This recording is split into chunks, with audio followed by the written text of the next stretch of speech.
नमस्कार। स्वागत है आप सभी का द लीगल पहाड़ी में। मैं हूं आपके साथ एडवोकेट अभिषेक बहुगुणा।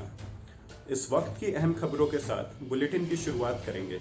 जानते हैं अब तक की सुर्खियां। सुप्रीम कोर्ट ने पत्रकार विनोद दुआ के खिलाफ देशद्रोह का मामला खारिज कर दिया है। सर्वोच्च न्यायालय ने सुनवाई के दौरान कहा कि प्रत्येक पत्रकार केदारनाथ सिंह मामले, जो कि आईपीसी की धारा 124A के तहत देशद्रोह के अपराध के दायर को परिभाषित करता है, इसके तहत सुरक्षा पाने का हकदार है। याचिका में ये भी कहा गया कि मीडिया के खिलाफ हाल ही में एक प्रवृत्ति है जहां राज्य सरकारें जो अपनी राजनीतिक विचारधाराओं के साथ एक विशेष प्रसारण नहीं कर पाती हैं, मीडिया के लोगों के खिलाफ प्राथमिक रूप से उन्हें परेशान करने और उन्हें डराने के लिए प्राथमिकी दर्ज कराती है, ताकि पत्रकार राज्य सरकार या फिर पुलिस के आगे झुक जाएं। दूसरी खबर में सुप्रीम कोर्ट ने कोविड-19 वैक्सीन की भारतीय एवं अंतर्राष्ट्रीय कीमतों की तुलनात्मक ब्यौरा मांगा है। इस दौरान कोर्ट ने भारत में उपलब्ध कराई जा रही वैक्सीन की कीमत और एवं अंतर्राष्ट्रीय कीमत की जो है तुलनात्मक ब्यौरा है उसको सरकार से मांगा है। न्यायमूर्ति DY चंद्रचूड़, न्यायमूर्ति L नागेश्वर राव और न्यायमूर्ति S रविंद्र भट्ट की खंडपीठ ने कोविड से संबंधित स्वतः संज्ञान मामले में अपने एक आदेश में कहा कि वह महामारी से लड़ने वाली महत्वपूर्ण वैक्सीन के विकास और वितरण में भारत सरकार के सहयोगात्मक प्रयास की सराहना करता है। लेकिन इसी दौरान अगले किसी मामले में कोविड वैक्सीन इस मामले में सुनवाई के दौरान सुप्रीम कोर्ट ने सरकार से कहा कि संविधान की परिकल्पना यह नहीं है कि जब कार्यपालिका की नीतियां नागरिकों के अधिकारों का उल्लंघन करे तो न्यायालय मूक दर्शक बना रहे। केंद्र सरकार की कोविड वैक्सीन पॉलिसी पर कई सवाल उठाते हुए और पॉलिसी के कुछ पहलुओं को प्रथम दृष्टया मनमाना और तर्कहीन मानते हुए सुप्रीम कोर्ट ने अपनी सुनवाई के दौरान यह स्पष्ट करने का प्रयास किया है कि वह शक्तियों के पृथकीकरण के सिद्धांत का उल्लंघन नहीं कर रहा है और वह केवल संविधान द्वारा परिकल्पित भूमिका निभा रहा है। पीठ ने इस दौरान यह भी कहा कि न्यायिक समीक्षा और कार्यपालिका द्वारा तैयार की गई नीतियों के लिए संवैधानिक औचित्य की याचना एक आवश्यक कार्य है।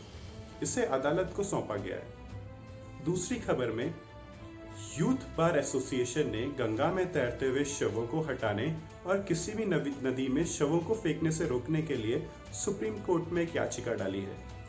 Youth bar association of India ने सुप्रीम कोर्ट के समक्ष इस याचिका के दौरान गंगा नदी में तैरते हुए शवों को हटाने के लिए उचित कदम उठाने और यह सुनिश्चित करने के लिए निर्देश देने की मांग की है कि किसी को किसी भी नदी में शव फेंकने की अनुमति नहीं है, क्योंकि इससे इस पर्यावरण का नुकसान होता है। याचिका में यह भी कहा गया है कि हालांकि भारत में कोई विशिष्ट कानून नहीं है जो मृत व्यक्ति के अधिकारों की रक्षा करता हो, लेकिन इस न्यायालय ने परमानंद कटारा बनाम भारत संघ मामले में जीवन के अधिकार, उचित उपचार और उनकी गरिमा को मान्यता दी है और भारत के संविधान के अनुच्छेद 21 न केवल जीवित व्यक्ति पर बल्कि शवों पर भी लागू है। दूसरी खबर में कोविड-19 के कारण 346 पत्रकारों की मौत हो गई। सुप्रीम कोर्ट में मीडिया कर्मियों के लिए मुआवजा, फ्री मेडिकल सुविधा की मांग वाली एक याचिका दायर हुई है।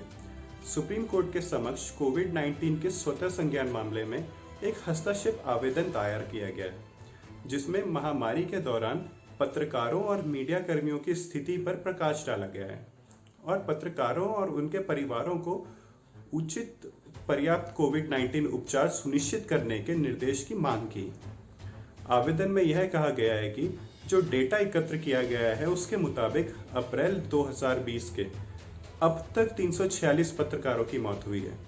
इसके अलावा उन पत्रकारों के लिए चिकित्सा सुविधाओं और संस्थागत समर्थन की जो है उसकी कमी है, जो महामारी के दौरान बिना किसी मान्यता के काम कर रहे हैं।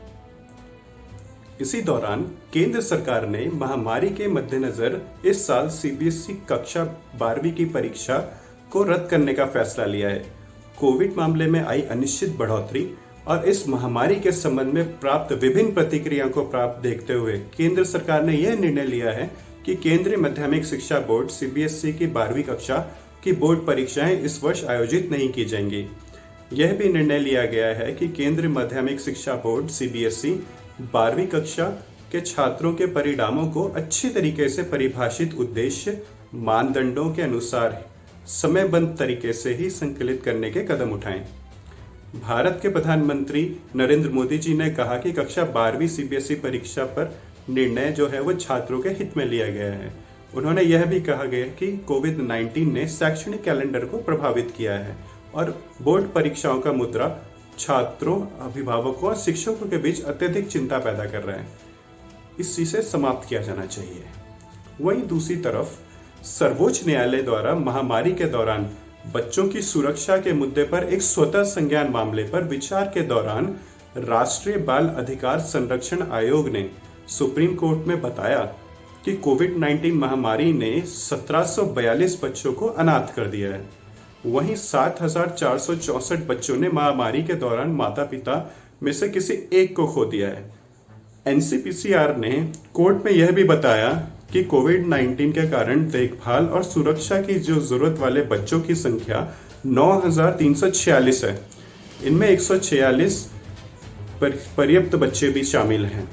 मौजूदा आंकड़े 29 मई तक NCPCR के ऑनलाइन पोर्टल पर उपलब्ध आंकड़ों के अनुसार है। फिलहाल बुलेटिन में इतना ही। बाकी खबरों के लिए बने रहें द लीगल पहाड़ी के साथ, क्योंकि हम दिखाएंगे आपकी हर खबर का कानूनी पहलू और बात करेंगे देश के संविधान की, आपकी और आपके अधिकार की। अगर आप इसे फेसबुक पर देख रहे हैं तो इस पेज को लाइक जरूर करें, और अगर आप हमारे चैनल को यूट्यूब के माध्यम से देख रहे हैं तो इसे सब्सक्राइब करना ना भूलें। धन्यवाद। जय हिंद, जय भारत।